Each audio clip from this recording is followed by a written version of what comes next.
For 15 years my mother-in-law had a key to our front door.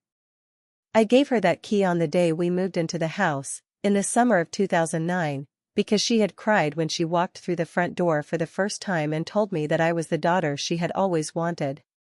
I believed her. For 15 years I believed her. And in those 15 years she let herself into my home approximately 400 times, while I was at work, while I was at the grocery store, while I was visiting my sister in Atlanta.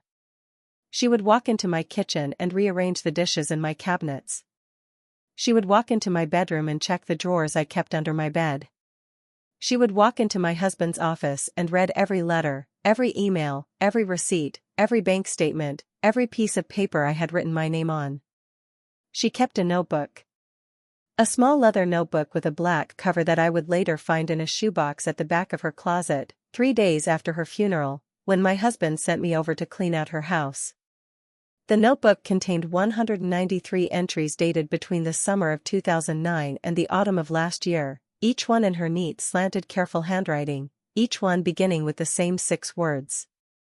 Things I have learned about Diane. My name is Diane Marshall. I am 54 years old. I have been married to my husband Robert for 26 years. I have 2 grown children. I have a career as a senior accountant at a regional firm in Charlotte, North Carolina.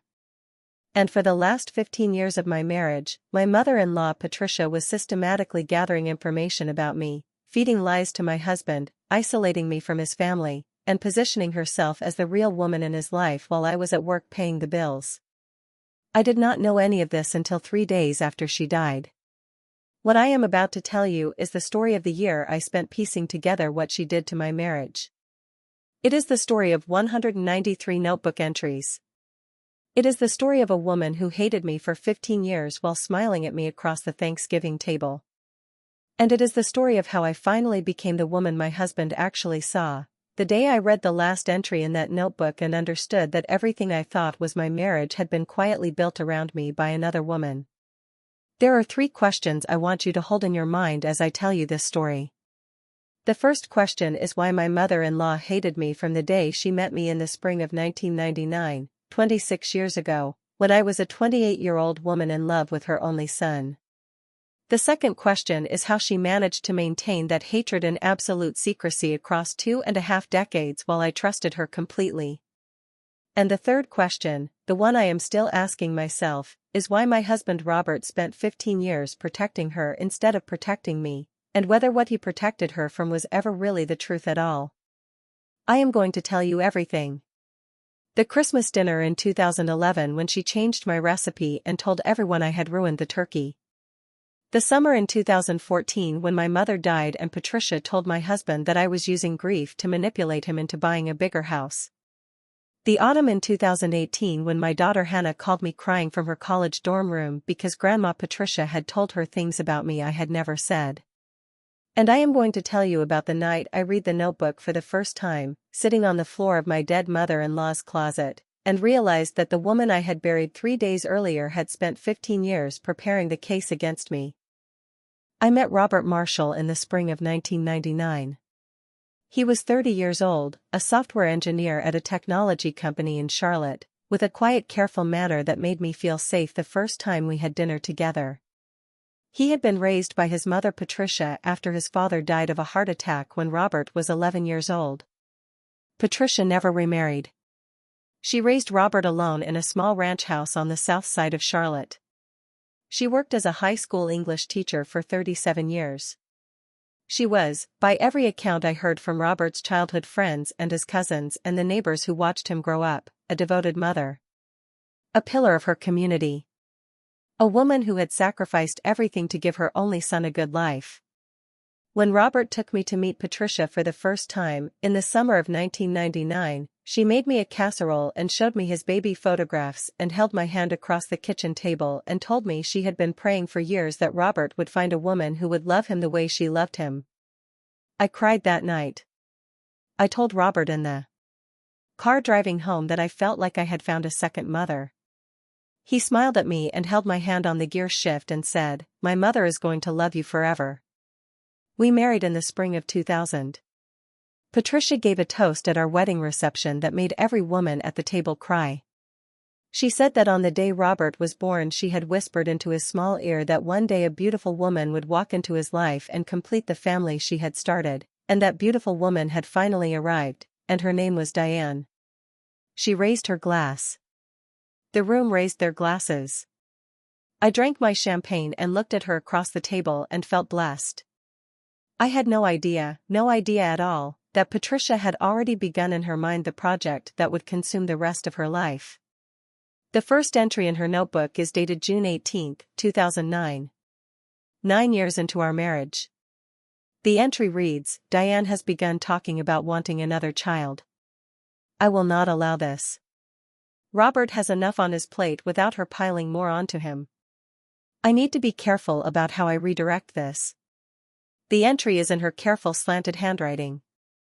The ink is the same blue ink she used for grading her students' papers for 37 years. I did not have another child. I had tried for almost 2 years before I gave up. I had assumed Robert was simply not ready. I had no idea that for those 2 years his mother had been systematically convincing him in their weekly Sunday lunches that I was unstable, that I would not be a good mother to another child, that I was selfish for asking. I would learn this from notebook entry number 14, dated November 4, 2010. Robert agreed today not to have more children. He cried at lunch. He said Diane will be disappointed but she will recover. I told him that recovery is part of being a wife.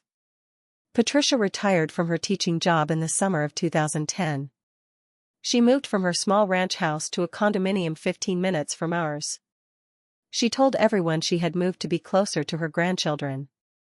She did move closer to my grandchildren. But she also moved closer to me. Closer to my house. Closer to my husband. Closer to the daily ordinary details of the life I thought was mine. For the next 15 years, until the day she died of a stroke in her own kitchen in October of last year, Patricia let herself into my home an average of 27 times per year. I learned this from her notebook. She kept track. Every visit. Every observation. Every theft of information she could carry back to her son. Patricia died on a Tuesday morning in October. She was 79 years old. The medical examiner ruled it a sudden ischemic stroke. She was found by her cleaning woman who came every Tuesday at 10 in the morning. Robert and I drove to the hospital together. He cried in the parking lot before we went inside. I held his hand.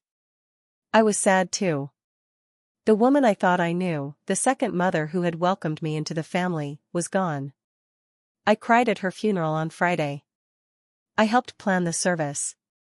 I gave a small speech about her devotion to her son and her grandchildren. Robert's cousins came to me afterward and told me Patricia had been so lucky to have a daughter-in-law like me. I believed them.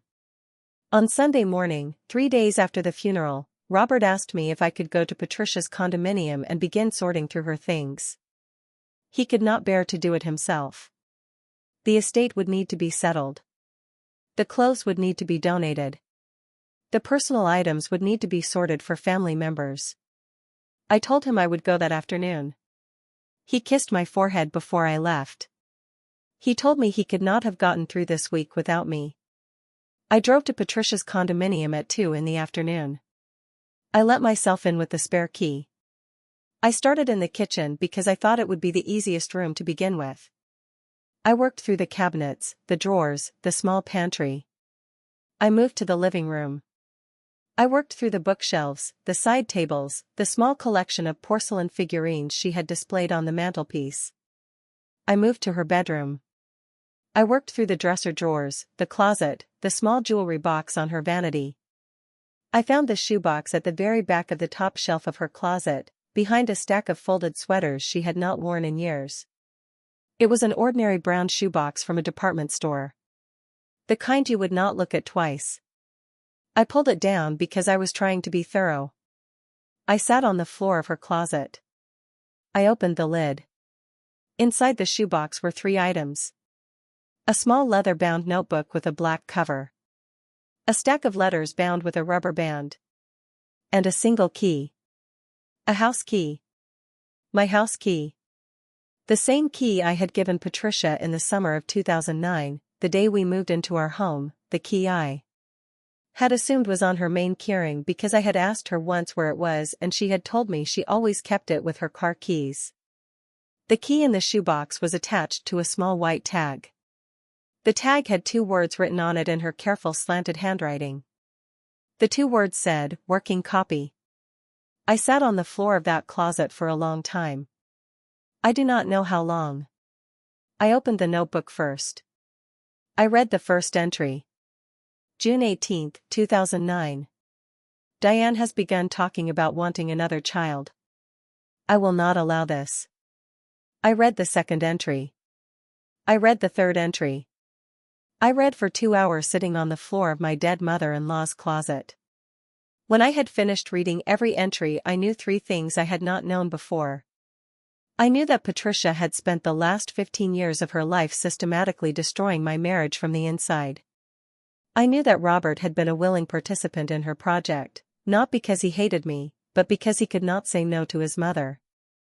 And I knew that the stack of letters bound with a rubber band, the ones I had not opened yet, were going to tell me something even worse than the notebook. The letters were addressed to Robert. 47 of them. Each one written by Patricia. Each one dated. Each one stored in chronological order beginning in the spring of 2009 and ending in the autumn of last year. The letters were the long-form private communication between a mother and son that I had never been allowed to see. Robert had been saving them in his mother's possession the entire time. He had read each one when she gave it to him. They had discussed each one during their Sunday lunches. And then he had returned the letters to her for safekeeping, because he knew if he kept them in our house, I might find them. The first letter was dated March 14, 2009, 3 months before the first notebook entry. It read in part as follows. My dearest Robert. I have watched you these past 9 years build a life with a woman who does not love you the way I love you. I have watched her take you to her family's house for Christmas instead of bringing you to mine. I have watched her convince you to buy a house in a neighborhood that is too expensive for what you actually need. I have watched her slowly turn you into a man your father would not recognize. I am not going to allow this to continue without saying something. You have a choice in front of you. You can continue to drift away from the mother who raised you. Or you can begin to remember who you are. I am writing this letter because I am your mother and I have the right to tell you the truth even when it is difficult to hear. I read that first letter and I sat on the closet floor and I did not cry. I had moved past crying somewhere around the 7th notebook entry an hour earlier. I had moved into a quiet place I had not been before. I picked up the second letter. I read it. I picked up the third letter. I read it. I read every letter Patricia had ever written to my husband. I read about how she had been pleased that he had agreed not to have another child. I read about how she had been disappointed that he had not stood up to me when I wanted to spend Christmas with my mother in 2013, the year before my mother died. I read about how she had been concerned that my career was making me too independent, too confident, too forgetful of my proper role in the marriage. I read about how she had been encouraged in the autumn of 2018 when Hannah, my own daughter, had called Patricia in tears about a conversation she had with me that Patricia herself had engineered through 3 weeks of careful comments. The final letter was dated September 30th of last year. 2 weeks before Patricia died. The letter read in part as follows. My dearest Robert. I am tired. I have done what I can for you and for this family. I have spent 15 years trying to undo the damage Diane has done to who you used to be. I have been patient. I have been careful. I have given you every piece of information you needed to see her clearly. And still you have not made the decision I have been waiting for. I am beginning to think I will not live to see you free of her. If this is the last letter I write you, please remember this. I loved you more than she ever could have. I knew you in ways she will never know you. I gave you my entire life. She has not earned even 1 decade of it. I held that letter in my hands. I sat on the floor of Patricia's closet. I read it 3 times. And then I made a decision that I have not regretted in the 11 months since.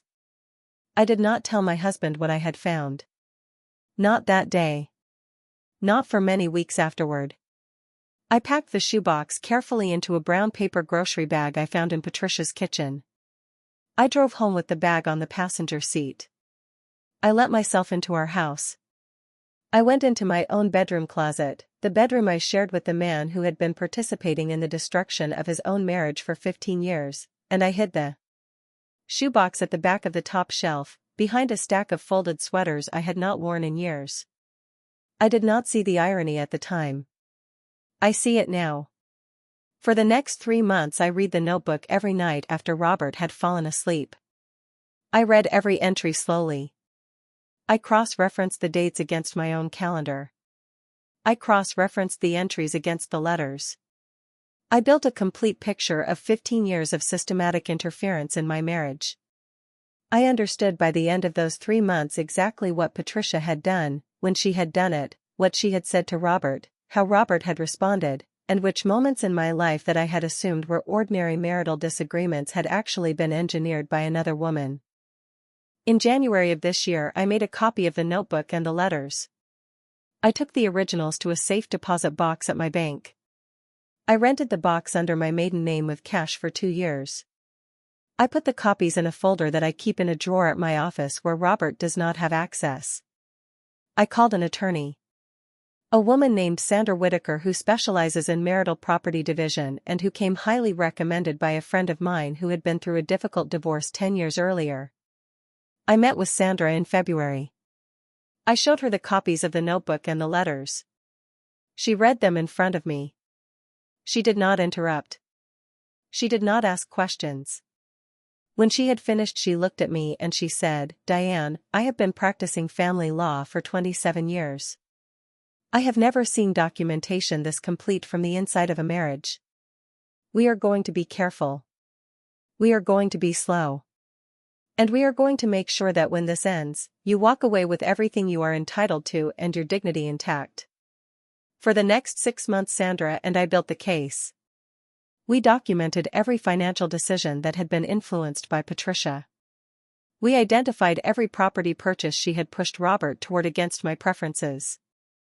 We cataloged every retirement account decision, every investment, every will revision, every life insurance policy that bore the fingerprints of her influence.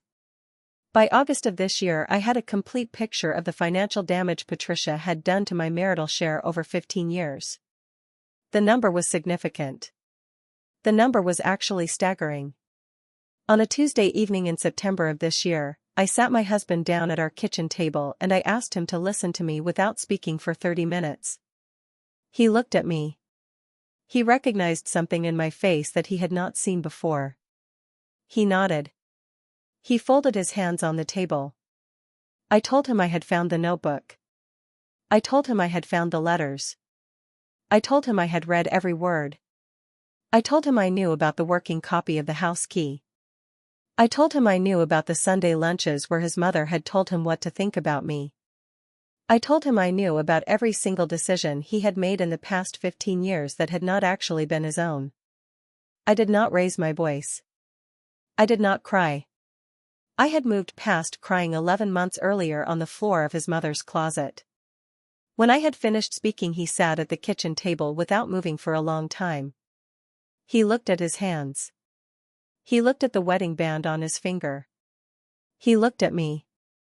And then he said the only honest sentence he had spoken to me in 15 years. He said, "I knew she was doing this to you. I let her do it because I was too weak to stop her." And then he cried. Hard. The kind of crying a man does when he finally hears himself say something he has been carrying for half his adult life. I told him I had filed for divorce. I told him I had been working with an attorney for 6 months.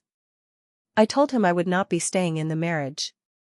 I told him I would not be punishing him beyond what the law allowed because he had been a victim too, in his own way, of the woman who had raised him. But I told him I would be taking back the 15 years of choices I had not actually made.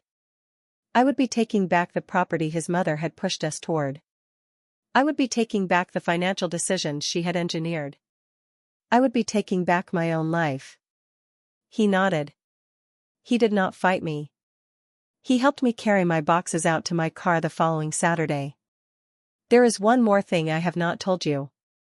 One more thing I found in the shoebox on the floor of Patricia's closet 11 months ago. I have been holding it back because it is the part of this story that still keeps me awake some nights. The last letter Patricia wrote to Robert was dated September 30th of last year. She died on October 14th of last year. 2 weeks between the letter and her death. In the 2 weeks before she died, Patricia made one final visit to our house, on October 7th, while I was at work. The notebook entry for that day is the longest one in the entire book. It is also the last entry she ever wrote. The entry reads as follows. October 7th. Today I went through every document in Diane's home office. I have made copies of every account number, every password she has written down, every financial record she keeps in that small wooden box on her desk. I have placed the copies in a safe location. After I am gone, if Robert finally finds the courage to leave her, he will have everything he needs to take what is rightfully his. I knew at that moment what Patricia had been planning. She had been preparing not just to influence Robert during her lifetime. She had been preparing to give him a financial weapon against me from beyond her grave. She had built him a complete dossier of my personal financial information. She had stored it somewhere. She had intended for him to use it after she died. I do not know where she stored the dossier. I have searched her condominium twice. I have searched her storage unit. I have searched every place I can think of. The dossier is still out there. Somewhere. Possibly already in someone else's hands. Robert swears he has never seen it. I believe him. But the dossier exists. Patricia made it exist. And I have spent the last 11 months understanding that even from her grave, the woman who hated me for 15 years is still finding ways to reach into my life. I am divorced now. The papers were finalized in August.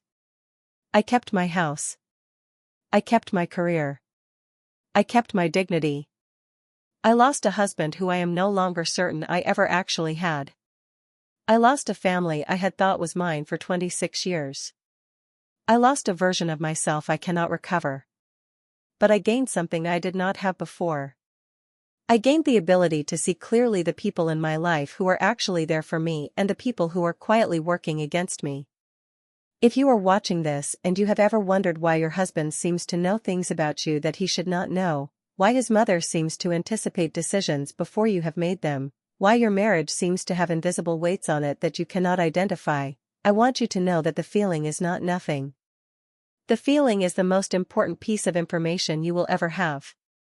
Look for the small leather notebook. Look for the letters. Look for the things that have been hidden from you while you were busy trusting the people who said they loved you. The truth is always there. It is patient. It will wait until you are ready to see it. What do you think you would have done if you had found that notebook? Tell me in the comments below.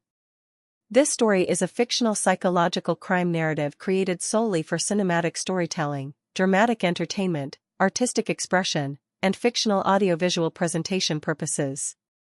Any resemblance to actual persons, living or dead, businesses, families, locations, events, or real situations is entirely coincidental and unintended. Names, characters, timelines, occupations, relationships, locations, dialogue, and identifying details have been fictionalized, generalized, modified, or altered for narrative purposes.